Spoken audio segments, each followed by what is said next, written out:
Welcome to this Spokane and Coeur housing market update. It's December 2024.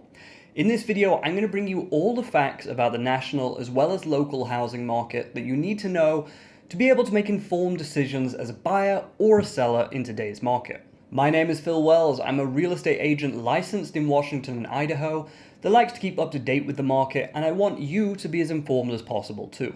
In this video, we're going to start by getting a really thorough overview of what's been happening with the national housing market before comparing and contrast that to what's happening here in our local markets of Spokane and Coeur. I'll then offer some advice about how you might want to navigate the market if you're a buyer or a seller. Before we get going, go and follow me on Instagram. That's where I'm most active throughout the month, and you can interact with me pretty readily there too. So let's get going. Looking first at the most recent data that we have for pending home sales, which, due to a lag in reporting, details sales in October. Contract signings were up 2% on a month-over-month basis from September into October. Year-over-year shows contract signings were up a healthy 5.4% in October 2024 versus October 2023. Now, as you can see from this graph, it's no exaggeration to say that these are the best year-over-year sales figures we've seen for 3 years or so. This is huge, and it could mark a significant redirection from the constant declines in year-over-year sales that we've seen since pretty much 2021. Here's what the National Association of Realtors chief economist had to say about October's pending home sales. Home buying momentum is building after nearly 2 years of suppressed home sales. Even with mortgage rates modestly rising despite the Federal Reserve's decision to cut the short-term interbank lending rate in September, continuous job additions and more housing inventory are bringing more consumers into the market. So that's pending home sales, but what do mortgage rates look like? Let's stick with October for a second and look at mortgage rates, and we are, of course, looking at the 30-year fixed mortgage, which is by far the most popular mortgage product in the United States. October was characterized by rising mortgage rates. They started the month at 6.2%, and by the end of October, they were at 7.09%. And today's mortgage rates have fallen slightly, but they are still relatively high at 6.78%. Given the increase in mortgage rates, I am actually really surprised to see an increase in pending home sales. That's really not what you'd expect to see. So is this just people accepting higher interest rates as the new normal? There is some evidence to suggest that this is the case. Most consumers are now recognizing 3 and 4% will not occur. So they're beginning to accept that 6-7% is the new normal. Let's look a little bit more deeply at mortgages and look at mortgage application rates. Now, we look at this not because it's interesting, but because it's informative, and most importantly, it's very up to date. The Mortgage Bankers Association publishes figures about mortgage applications weekly.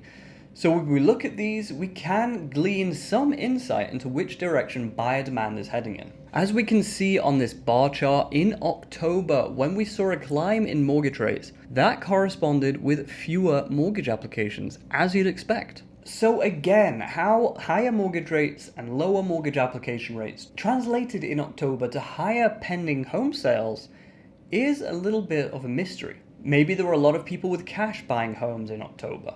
Maybe there was a particularly bad year last year in terms of pending home sales, so that even a bad report on a year-over-year basis looks good. Maybe there were fewer failed transactions, or some combination of all of these things.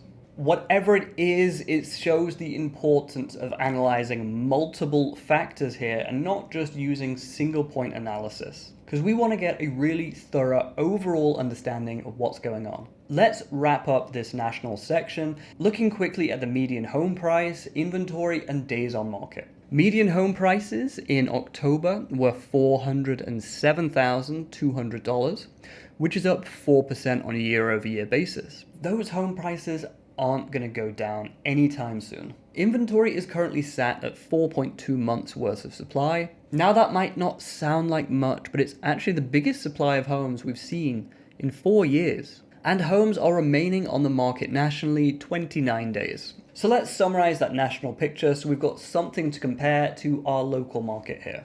Pending home sales in October increased on a month-over-month and year-over-year basis. Mortgage rates continue to rise. They're currently sat right around 7%. And as you'd expect, given higher mortgage rates, mortgage application rates are also down. Home prices are up 4% on a year-over-year basis with no signs of declining soon.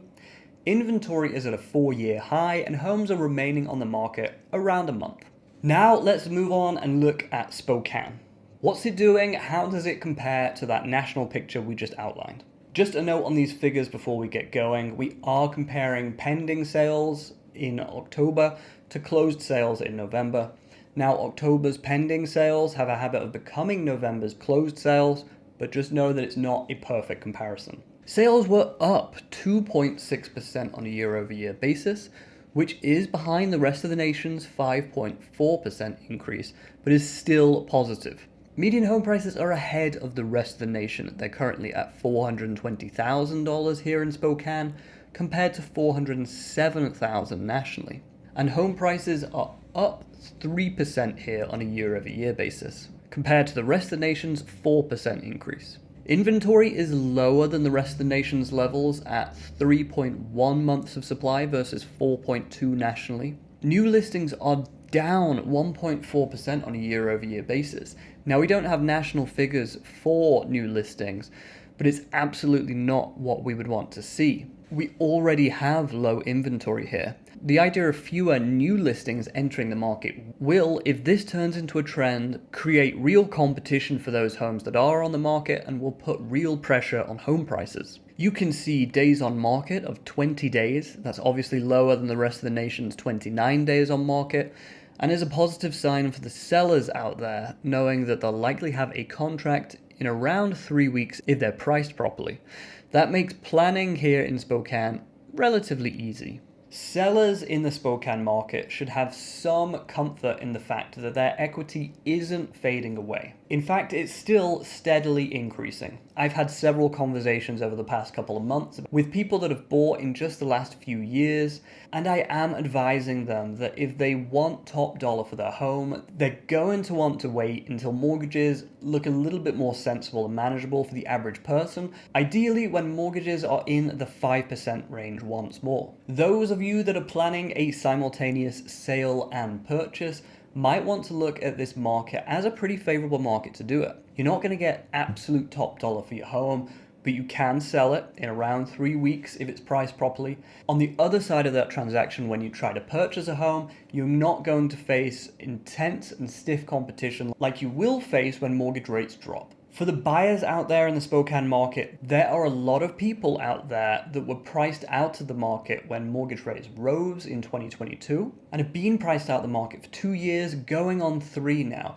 and they still want homes. They will re-enter the market when they're able to. If you're concerned that you're going to be refinancing and wasting a lot of money doing so, just remember lenders out there are able to offer products that offset the cost of refinancing if you refinance with them in a certain period of time, so that concern can be mitigated to some extent. Now then, let's look at the Coeur d'Alene market and see how it compares to that national picture that we just outlined before. Actual sales were up a massive 25.6% on a year-over-year basis.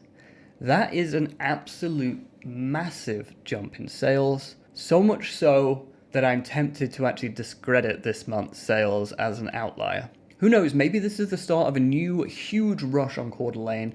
It's difficult to determine anything with that kind of crazy movement. Let's just check in on sales next month and see if they've stabilized back to something similar to what the rest of the nation is doing. Median home prices are down nearly 1% to $520,000. That is a 5% swing away from what the rest of the nation is doing in terms of prices here in Coeur d'Alene. So Coeur d'Alene acting a little bit differently to the rest of the nation there when it comes to pricing. Months of supply in the Coeur d'Alene area are at 5.14 months worth of supply. Now, Coeur d'Alene usually has significantly more inventory than the rest of the country. And actually, this is the closest I've seen national and local inventory in quite a long time. Days on market in the Coeur d'Alene area are currently 99 days on market. And fortunately, that upward trend we were seeing in terms of days on market has been broken this last month. Still, that is substantially above the rest of the nation's 29 days on market and makes planning just about anything very difficult indeed.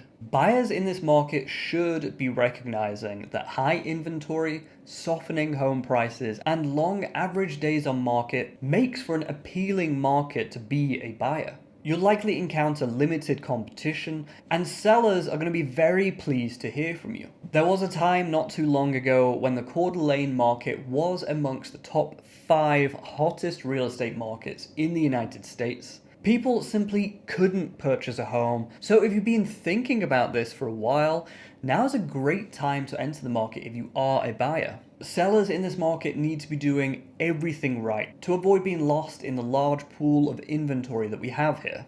And of course, the biggest thing, as always, is to price that home right. Look at the list to sold ratio. Homes are selling at 93.9% of their list price. That's telling me that the average homeowner in Coeur d'Alene is overpricing their home and not looking at its true value. There is a difference between price and value. Value is what the market tells you it's worth. Price is what you're trying to get for the house. If you are interested in what your home's value is and what might make a good price for your home, please reach out to me. I'd be happy to give you that data. We can look at the recently solds together and determine that value. On top of pricing, you need to be making those obvious necessary repairs, staging the home, and otherwise getting it ready for the market. Again, if you need any help with these things, I can help you there too. That's it for this video. If you gained from the video, please like and subscribe, comment as well. That interaction tells YouTube that I'm doing a good job, and they'll recommend my videos to more people. If you're looking at buying, selling, or investing here in the Spokane and Coeur d'Alene area, please reach out to me. My details will be in the description to this video. As I said, my name is Phil Wells, and thank you for watching.